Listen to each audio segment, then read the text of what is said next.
7h30 agora, estamos aqui no Campeonato Brasileiro Profissional, estamos aqui com o Lucas Dantas, que levou o cinturão do absoluto leve.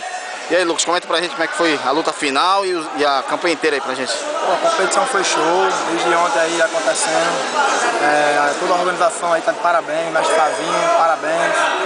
Kimura veio com poucos atletas, mas vale a medalha de ouro pra RN. A competição foi duríssima, o meu adversário da final, duríssimo, Ramon. Foi muito difícil a luta, mas graças a Deus saiu com a vitória aí, cinturãozão.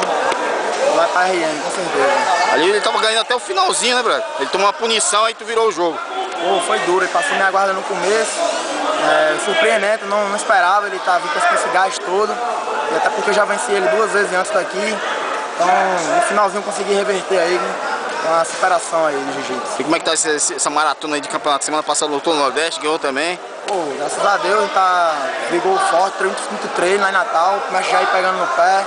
Agradeço a meus companheiros, que é o que me fortalece, o professor Peta, João Neto, o professor Marquinhos, que é meu preparador físico. Então a gente tá bem focado aí, brasileiro, mundial.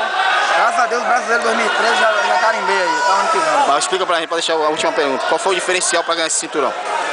Acho que a determinação, força de vontade, até mesmo com as derrotas, nunca desistir, continuar treinando.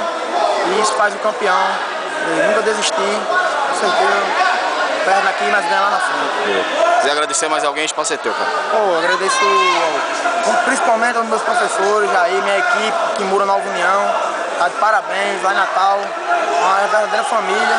E os patrocinadores aí que dão uma força aí, VRPA, Arte Digital, é o pessoal que me ajuda aí pra poder manter aqui no jiu-jitsu, né?